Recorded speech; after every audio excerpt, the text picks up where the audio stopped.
Let the words of my mouth and the meditation of all our hearts be acceptable to you, O Lord, our rock and our Redeemer.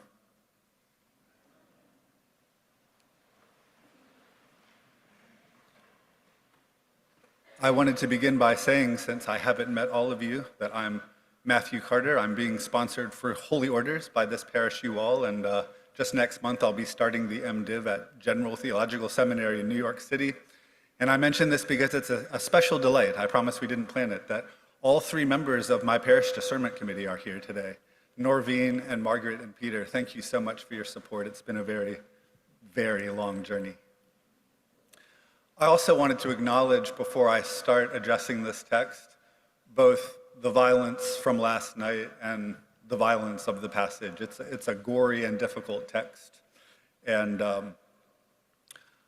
I would definitely make sure that everyone who needed to go to Children's Chapel was in Children's Chapel before talking about the beheading of John the Baptist.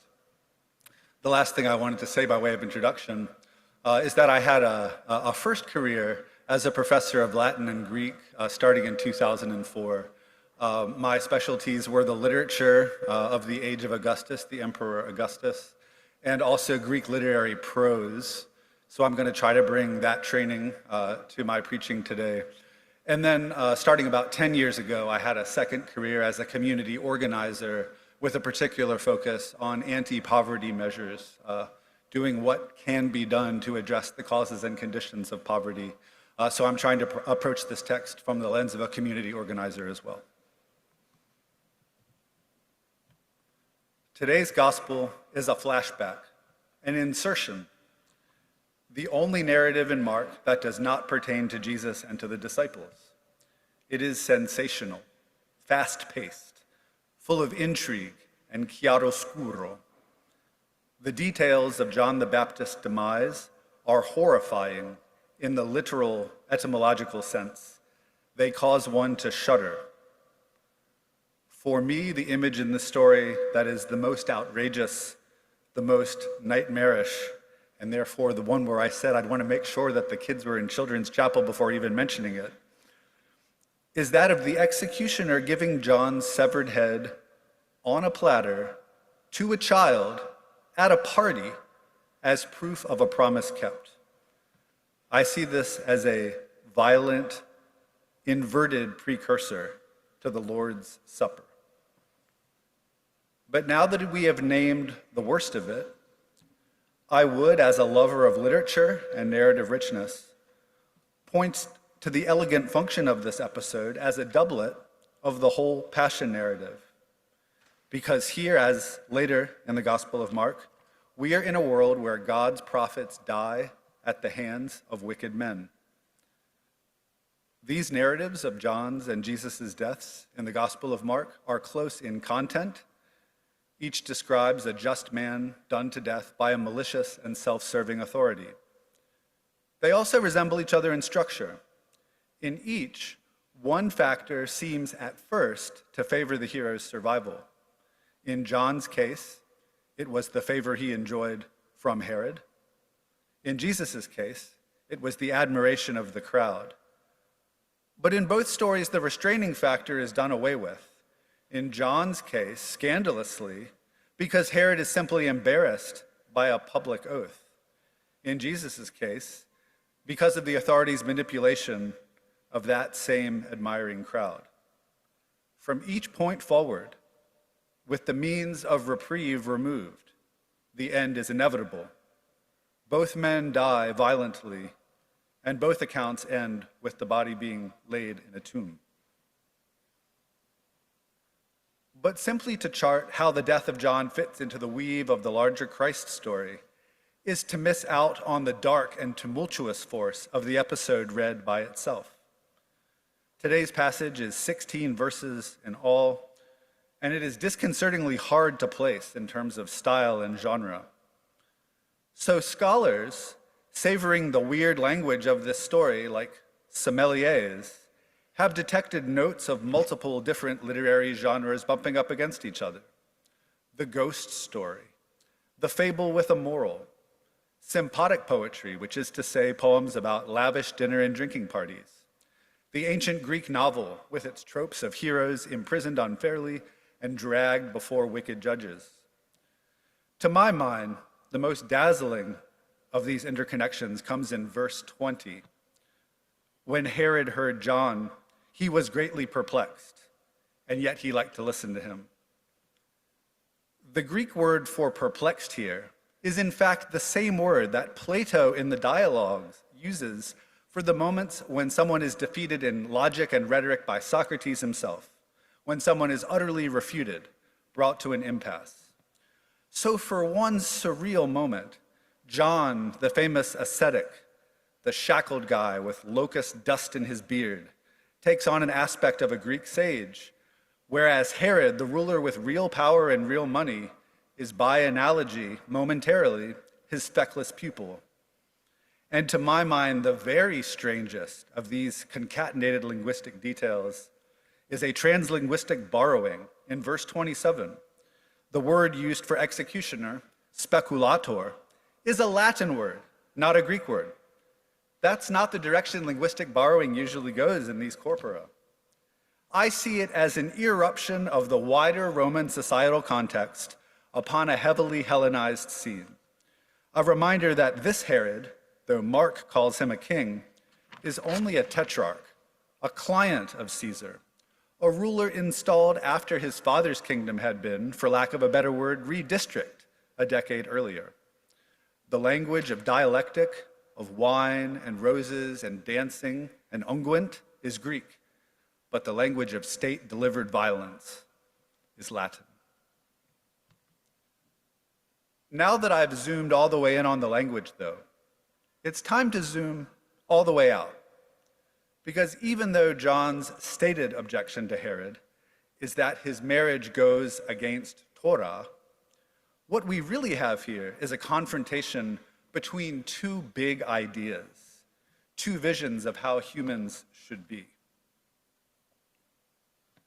The ministry of John near the Jordan River appeared at a time in Roman history when the spoliation and dispossession of the rural poor had become a kind of intentionally diffuse but extremely efficient corporate venture.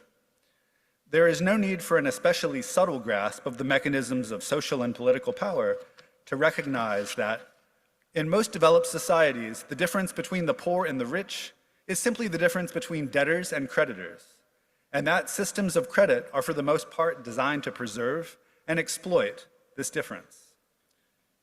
And the family of Herod were in fact the creditors and the exploiters. The Galilean peasantry to whom Christ first brought his good tidings had suffered for years under the taxes exacted by Herod's father. Many whose taxes had fallen into arrears had been reduced from being freeholders to bound tenants, either by expropriation of their already meager estates or because they had been forced to secure loans they could not repay with their lands or their goods.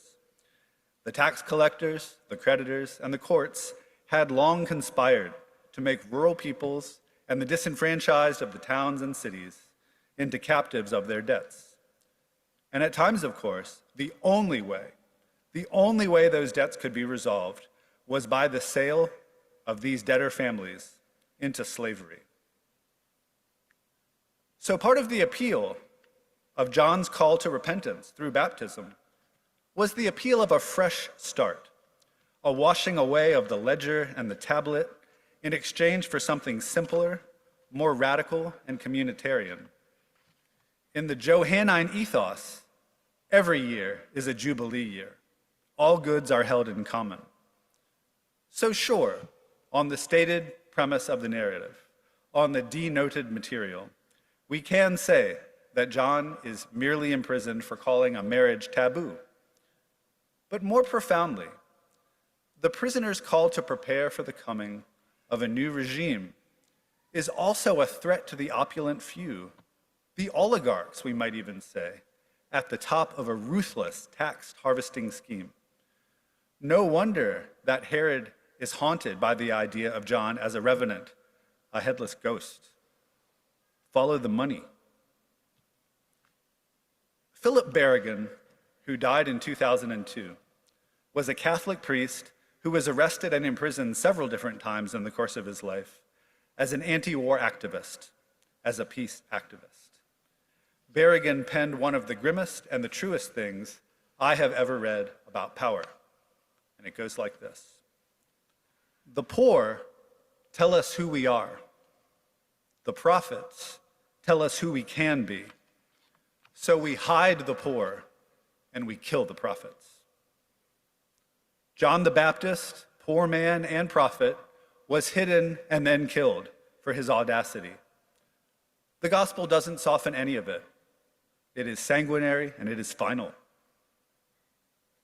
So the most important question I believe we can ask is, where is God here? As Christians, how can we give a reason for the hope that is in us when we contemplate such a gory martyrdom? Thinking of recent events, bombings, maybe especially yesterday's assassination attempt, I am hungry for that Christian hope. I'm willing to stumble around grasping for it. So here's what I find. It is precisely when Jesus and the disciples learn of John's execution, the next matter in the Gospel of Mark, that they absconded to a solitary place to mourn in safety. Because they leave hurriedly, they have no time to eat, as in the Exodus story. And because they have no time to eat, the miracle of the feeding of the 5,000 is the sequel. The chain of events is ironic, but what a triumphant irony. What began as a violent confrontation between two male archetypes, the famously sober man and the famously drunken man, the austere man and the lavish overpromiser, the sage and the fool, in a luxurious, palatial, shadowy stronghold, emerges instead as the germ of its opposite, as a miraculous feast for the hungry multitudes out in the open, not in the cloisters. All are invited, all are nourished, no cost is reckoned, and the promises of the Magnificat are coming true. For us too, I believe, the moment of bitterest grief, the grief that we feel when we contemplate violent and unjust death near and far, turns out to be a conduit to the very moment where God, working in us and in our neighbors, and I believe in the poor especially, does infinitely more than we can ask or imagine. So may we, in these often dark days, find the courage not to give in to the sin of despair, but instead to look to each other for sustenance. May the Eucharistic meal we are about to share be a foretaste of a world without kings and executioners, a world quenched by peace. Come, heavenly dove, may it be so.